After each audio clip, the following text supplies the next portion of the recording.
Hey,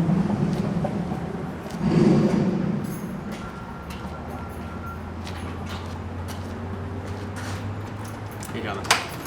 Hey, guys. Come on in.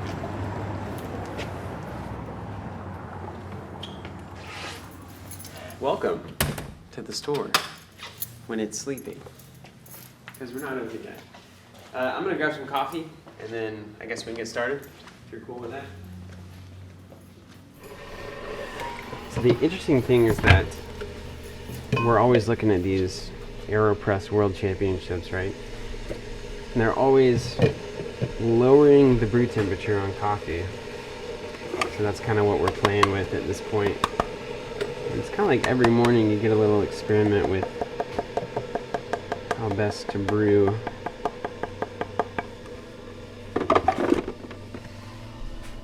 I'm gonna try this guy out.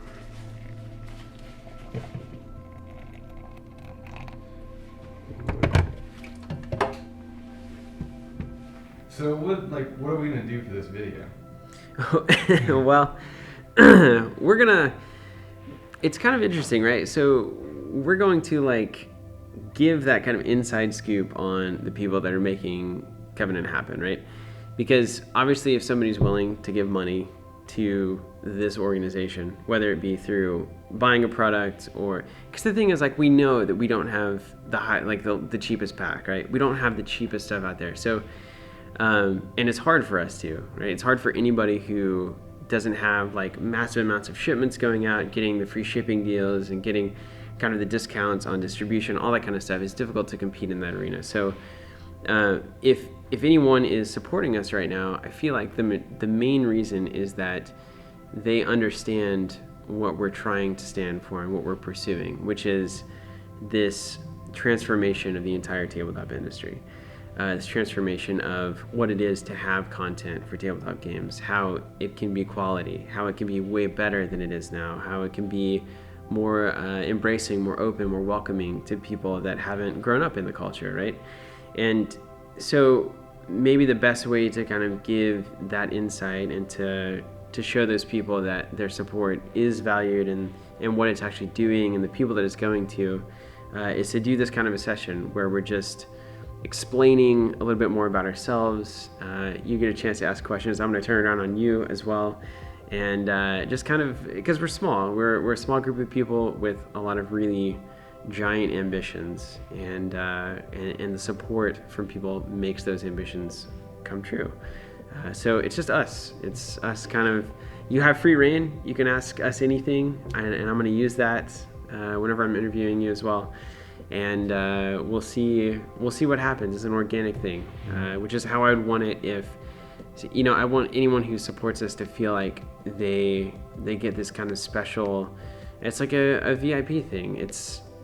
You've bought in more than most people get to see, and that's what this is. I guess to start out, what gets you to wake up every morning and come to work? What gets you to come to work every day? Actually, are we going now? Okay, I didn't know. All right, that's a good question. I would honestly say it's the people who write in and have any number of questions or needs or anything like that I get to deal with, which is my privilege. But it's interesting to me to get to deal with them because more often than not, I kind of assume that customer service is one of those things that is sort of impersonal by nature, but the covenant effect, if you will, by what we're trying to do in terms of espousing positivity, community, and all that good stuff, it engenders the people who write to us and who do business with us and just have a question or whatever to be a lot more personal, and it shows just in the way that they address either me personally or us as an organization. And that's the kind of thing that really has me excited day in, day out, is the opportunity to not only see what they have to say to me and us, but then to be able to respond to them and to kind of continue to propagate the same things we already said, the positivity and all that good stuff that really, I think, makes Covenant as an organization stand out in a field that's very vast, and we're just a small part of it. It's a good question. The thing that gets me to come to work every day, I would say, is the people. I have made the majority of my active friends, if that's what you want to call them, in this store, hanging out, playing games. And my whole life, really, I've been friends by playing games. That's where I've found my friends. Kindred spirits. So the idea of like coming in, being able to wake up and say, hey, I did something that like really no one else is doing. No one else has done. If it wasn't for me, it wouldn't get done. That's really one of the things that gets me up in the morning. And also just doing something new, coming in and doing something different. Like, oh, we're designing tokens today, or oh, we're shooting a video on this today, or oh, we're doing this strategy video that we've never thought about doing before, or we're gonna brainstorm about all these crazy things. Just so it's always something new. And by new, I don't mean new for me. I mean new for the industry. I mean new, something that is going to make someone happy that when they see it. And I think maybe ultimately that's it, is being able to create content and produce content on a daily basis that really makes that someone is looking forward to out there, and even if they don't know it yet, they're looking forward to it. You just want to come in and you want to push it as hard as you can forward every single day. And it's been like that for like 6 years. So I guess I'm waiting for it to flatline out and us to say, well, okay, we've made it this far. We've made these improvements. We've kind of made our mark. We've done well, and so now it's on to some other thing. And I just don't think that happens. Like, everybody who works here, I feel like we feed into each other in that way. The drive isn't always in the exact right direction, and it's not always 100% full of joy and happiness and look at these great things that we're doing every day, and isn't this wonderful. It's full of a lot of hard choices. It's full of a lot of disappointment, and more than anything, it's full of a lot of pushing as hard as you can with means that just aren't as good as you want them to be, because you don't have the resources to improve them. You don't have the manpower to make things smoother, to make processes better. There's a lot of that kind of movement, but at the end of the day, the pushing is always happening. And so it's getting here early because you want to get here early. It's leaving late because if you don't do this video, if you don't finish this edit, if you don't write this newsletter, then it doesn't get sent. And if it doesn't get sent, then it's a little bit worse than it should have been. And so I guess that's what gets me up and into work every day. For me, I grew up in an age where I really idolized Steve Jobs from Apple, and one of the things he always said was, why he came to work, which is, I want to put a ding in the universe. And for me, I'm a small town kid. I grew up in a town of maybe 2,000 people, and I didn't really know, what I was going to do or why I was going to do it, but I knew I definitely wanted to have an impact on other people. When I got to college, I had the opportunity and the lights kind of switched on, which is I'd grown up my whole life playing tabletop games, and I had a not great experience with another company ordering some stuff online. And I was like, you know what? I want to do this better. I think it can be a better experience. I think the people that are doing this could care more, and I think this industry could go a lot of places and it'd just be a way better experience for everyone. And tabletop games are a very important part of my life. So if I could spend my time and my effort, contributing to that, then that would be an ideal state of affairs. And for me, it's what drives me really. It's not about it's not about proving a point or about making billions of dollars or anything crazy, as much as it's about just being, for me, the kind of person who likes to push the limits, doesn't really want to walk in the status quo, likes to try different things, likes to try to do things better, and is really hell-bent on making tabletop games better and pushing the limits. And the fact that I get to show up every day with a group of people that are all like-minded and want to push the limits and push the boundaries and see where we can take this thing, that's what gets me to come to work in the morning.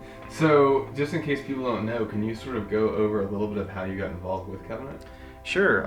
So I'll boil it down just as much as possible, but long story short, I was formerly just your ordinary guy who was on the Covenant website, part of the community, writing blogs, this, that, and the other, and this was years ago when we were into a little game called Monster Apocalypse, and involved with that. And then Covenant pitched me a couple of opportunities to do work for them, and that was a success. And over time, getting more involved with the company and knowing the guys who are already part of Covenant better, they offered me a job to come out to Tulsa when the retail store was getting ready to be opened, and I've been here ever since. And that's really it. So it's an interesting thing for me to be a part of Covenant, and then to see other people be a part of Covenant moreover, because I was kind of, if you will, part of that first initial generation of people who were exposed to what Covenant was as an organization in terms of mission and all that good stuff.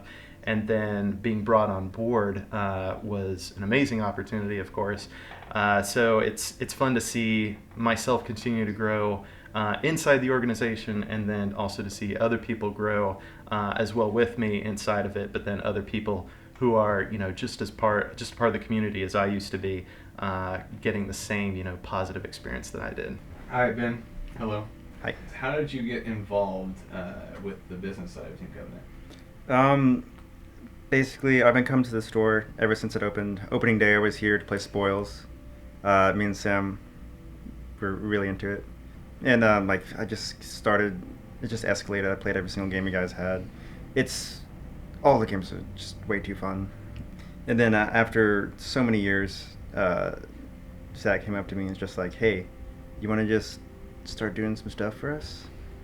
I'm not going to say no. So, first it was just putting information into computers. Then it was actually doing video work, and also working at the store. And it's dream come true, really. I just my work now is just the things I love to do. Yeah, I mean, it's just one of those things that developed naturally, and I just joined whenever it fit.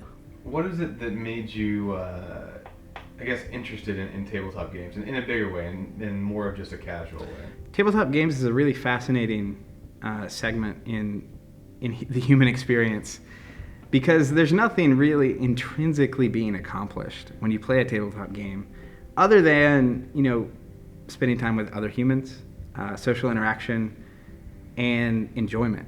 And I think that's joy is a very integral part of the human experience. And I get a satisfaction and a joy out of tabletop games that I haven't experienced anything else that accomplishes it in the same way. And I also, growing up, literally all of my best friends came because of tabletop games, and because of having this shared interest that you could, you were all there for that thing, but it just develops extremely deep and extremely long-lasting relationships. And I've ran into thousands of people that say the same, where their best friends are from tabletop gaming, whether you role play back in the 70s or you started playing, an LCG in 2014. All of my friends I've had since middle school has been through tabletop games, role-playing, Dungeons and Dragons, et cetera, Axis and Allies. And it seems like there's just a bond formed when people play these games together that is, stronger than other things. And also, really, people don't get to play anymore. Play is such an integral part of who we are as humans, how we learn, et cetera. And it's sort of gone away from our culture. It's more about working. And tabletop games is a really great way to just play, to just have fun, to just sit around with some people that you may or may not know and just learn and have fun and do a thing. I mean, it's a combination of things, really. Competitiveness, fun. Those are really the two big parts of it that do it. It's one of those things like, man, I just really want to beat John. Whatever that takes, I need to do it because he just keeps beating me. And not in man, I'm mad at John. It's just there's got to be a way here. And just sort of solving all of those puzzles together just breeds friendship. It's the sit down face-to-face interaction. I do a lot of video gaming as well, and there's no way that you get the same amount of interaction out of that. I have friends I play with that I know I play with online. It's not, and then like the next day we play card games, and it's a completely different experience. So I was a really reserved, nerdy high school kid, and one of my outs was for trying to get out of my shell was card games, and as a result, I feel I got a lot more social because of the card games. I feel like the difference with like traditional tabletop games of what we're doing here is that they form really strong communities. Now you may have a poker night like every month or something, but to have a group of people that get together and talk to each other and interact with each other and engage their brains together and have this kind of medium by which communities form and people get to know each other, and to have that kind of medium in front of us in tabletop games it's a miraculous thing, especially now that we have Facebook, we've got Twitter, we've got all of these, we've got video games, obviously huge, Call of Duty, the whole thing, and people are like kind of connected more, but there's 1,000 papers written on this and studies. It's like, yeah, you have more people like at your fingertips, but you have way less people like in your personal circle. And tabletop bridges that gap. I get asked a lot, what's the goal? Where are we headed? And honestly, the goal is to build an organization that will never settle for anything less than the best possible experience. And there's no set end experience that we're aiming for as much as constantly. It's why Gaming Reborn is awesome, because it's a loop.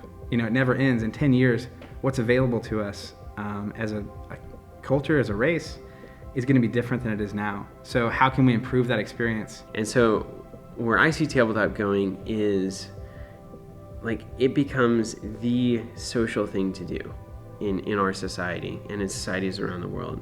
That like on the street corner is your tabletop gaming shop, and it's your local hangout, and it's where you go to meet people, it's where people go to engage themselves. And as that starts to happen, I feel like, and I'm not even like blowing smoke here, I feel like societies get better and more tolerant and more engaged with each other, and we start on community building projects, and we start taking care of each other. And now we're going to do a community garden, and we're going to talk about it at the tabletop game store, and we're going to discuss it there, and we're going to have a drink there, and we're going to just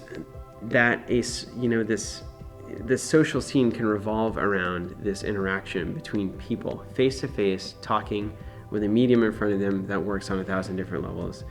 And if we can bring that to people, if we can expand that outward from our little place here in Tulsa, expand that out globally, both online and locally, it's just like, I feel like that could be huge, just to get people talking again, get people together and engaged. I think that's the most important thing of all. Where can tabletop go? Where can it go?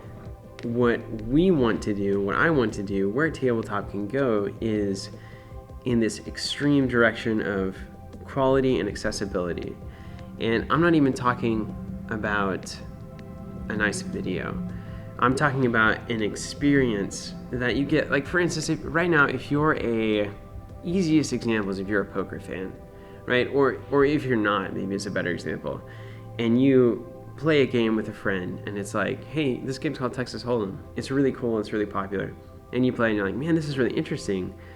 And you go home and then it's like, you know what? If I'm interested in this, I can pursue it online. I've got any number of resources online. I can turn on the TV and watch awesome tournaments, high quality tournaments with commentators and things like that. I can immerse myself so fully in that experience that my life is enriched by that. One of the things that I think about a lot is that StarCraft, how it just all of a sudden got huge, and to the point in Korea that it's like a national sport. And it really happened because they started doing commentary on stuff. And then that commentary got brought to the United States, et cetera, et cetera, et cetera. So it just exploded. It restored this critical mass of saturation within the popular culture that no one was afraid of it. And everyone sort of looked up to it and wanted to do it. And that was done through video. And I really see tabletop games going down the same path. And I think it's really easy to do. And I think it's really fun for me to come up with new ways to do that, new ways to challenge people who are trying to do what I'm doing, and new ways for viewers to be amazed and to be delighted. Are you worried at all about competition? So for me, it's, we're going to do what we're going to do, and we're going to try to make the gaming experience as good as we can. And if someone beats us at that, then ultimately the mission has succeeded because people are getting a better experience somewhere. So, we really focus in on the experience and what it's like to order, to receive, to get an email, to the whole thing, right? How you experience and why you buy from someone. That really pushes everyone forward. So like for me, it's just this intense desire to like be at the head of the pack and like to be doing the coolest things and to be doing the kind of cool things that people look at and say, oh my gosh, that's cool. How did he do it? And then a certain section of people actually stop and think, okay, how did he do it? And then they do it, and then they figure out how to do it their own way. And then they build their own stuff and they create their own content. And then like it's just this giant pyramid of all of this content up and up and up and up. As far as I'm concerned, we as a company and as an industry, as just a group of people that enjoy tabletop games, are at the very beginning of a very awesome period for this whole experience. And I think that tabletop games are finally starting to kind of latch on in a more acceptable, socially kind of way, and bigger and more people. And the more people that are in the industry buying stuff, the more interesting the innovation on the manufacturing side gets. Because in the 90s, there was that spree of collectible card games. Like, they just came out for every license possible. And a lot of them failed because there were only so many people in the industry spending money on these games. And the more people that get into it, the more companies that can sustain off of those customers. And the interesting part of that is the more people involved, the more companies involved, the better for everybody. So then right now, where do you feel like Kevin is on that timeline? Oh my gosh. Man, that's a tough question.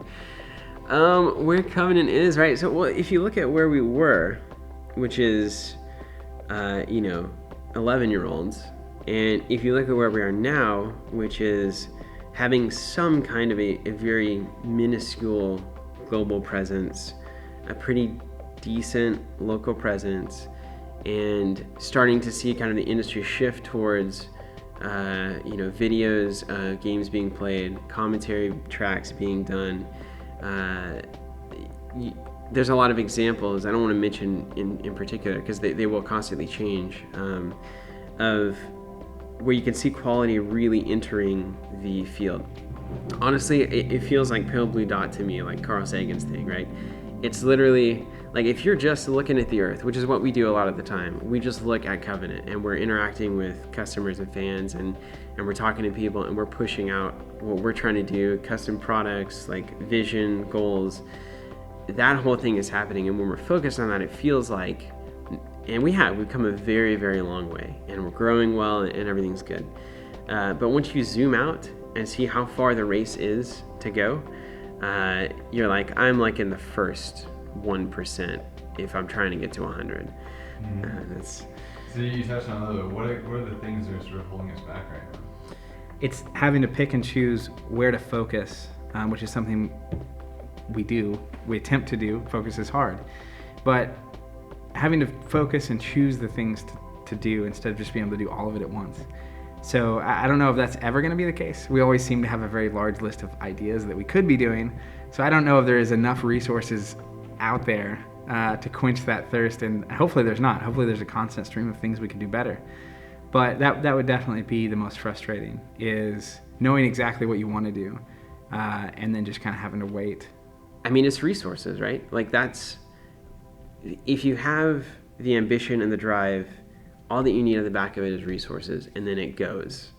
And as we see more and more resources coming in, it goes bigger and bigger and faster. So, I mean, it's a classic small business thing. What do you need? You need resources. And as long as those resources are well spent, which we feel like coming out of nothing, like we started with zero, and then through personal loan funding of, really the first is $400. That's when it started. That's when we became a company. It was when it's like, Zach's like, I have this that I've saved up. Let's start with this and buy some cards with it. From there, like, it's been all self-funded, right? Covenant throughout its history up until this point has been a self-perpetuating machine. We've been largely self-financed and all this kind of stuff, so every single order that comes through is literally the very and only thing that would allow us to finance not only current operations but then future operations. So getting ourselves into a position where we can accelerate the tempo of that is something that is super exciting, because it means that we can affect the change that we all desire and imagine and dream of much quicker than we have up until now. It feels like, that there's all in my mind, like there's just all of these horses just like pulling, and the constraints just having them held back. And if we were able to let go of that, it would be amazing to see what would happen. We're crazy people, honestly. I don't know how it all happened or came together, but we are crazy in the best way I think possible. And that's the injection that I feel like this industry needs is, let's tear down walls and preconceived notions and do this thing. So this video is being made, as I said before, for people who have just given us money. Yep. So I like those people. What would you like to say to them? Man, I'll tell you what. When it still blows my mind, by the way, that anyone orders anything from us. I go to our website and it's just like, people want to order from us, which is a phenomenal vote of confidence and a phenomenal vote in what we're doing and pushing us forward and whatnot. And it's been amazing. Just all that support that we've gotten, online emails we've gotten, people that walk up to us at conventions, every purchase, every follower, every fan, every subscriber on YouTube, every comment, everything. And this opportunity on YouTube came up, and we get it a lot where people are, asking, hey, can I just send you money so you guys can make more videos? And until then, it's weird. They've been like, hey, you should do a Kickstarter, you should do this or that. And none of that felt right for us culturally or how we do things. But this did. And, if you're watching this and you're seeing me talk right now, and you literally just sent us money because you love what we're doing and where we're going, and you're not asking for anything in return other than maybe seeing this video and maybe more content, like you're that faithful in us, I don't really think there's a way to say thanks enough or big enough or crazy enough, or like my brain really doesn't comprehend it. But it's awesome. Almost went somewhere with that. It's awesome. And the only thing I can do is keep pushing forward, keep showing up every day, and keep making this dream a reality. And we got a lot planned. We're very ambitious, and I can't thank you enough. And I'm just excited to keep pushing the envelope. So that's what I would say to that person. Thank you very much. Yeah. Thank you. There's nothing else really. Like, there are so many things that we can do with this and that you are helping us do by giving us this money, and it's just awesome. I've come from the very beginning whenever no one knew about us, and now people are saying, hey, here you go. And it's just one of those things that it makes me feel really good inside that we're doing something that people want. You guys are the most beautiful and lovably crazy people in the world, because you didn't have to give us anything. This is something that we are gladly putting up for free just to add value and content to the community. And you guys went above and beyond and gave us something right out of your pocket that we don't really expect. You don't have to do this, so it's a wonderful, beautiful thing that you did, and we couldn't appreciate it anymore. So thank you very, very much. It means so much to us. Thank you so much. It's the thing that I'm seeing as we go to Gen Con and as we get bigger, is that people have now been able to watch us online for years and have grown up with us and sort of see us as this other, right? The people that tell them about tabletop from the internet. But it's like, we're just people. We're just people who grew up in a small town in Oklahoma and enjoy tabletop and wanted to do something crazy. And for someone to give their hard-earned money, the money that they have worked for, to us because what we do brings them joy, there's nothing that is a better and bigger compliment to me, and there's nothing more worthwhile and more affirming than that. So thanks. I mean, thank you. I just don't know, like, I'm speechless because of it. I am truly, like, sincerely touched by every dollar that's given. Hopefully there's a dollar given. I mean, I don't know. We're shooting this before we start the fan funding thing. So, I mean, if there is even one, like, thank you so much that we're worth it. Thank you so much. It is one of the most inspiring things for us, for sure, because when you start out, you just don't know. Like, is anybody into this? Is anybody into this Gaming Reborn idea? Are we the only people who think that we can do better than plastic chairs and tables, or that people deserve better? And to constantly see a lot of folks that say, even if it's just through a comment, like, yes, I'm behind this in whatever way that they say it. I mean, that pushes us forward. That keeps us going, and it gets back to your first question. That keeps us coming into work and believing that we are making people's lives better. And certainly when you put your money behind that, when you put resources behind that, it says a lot. So yes, thank you, and we will use anything that's given to us in the absolute best way that we can. I feel like we're just getting warmed up.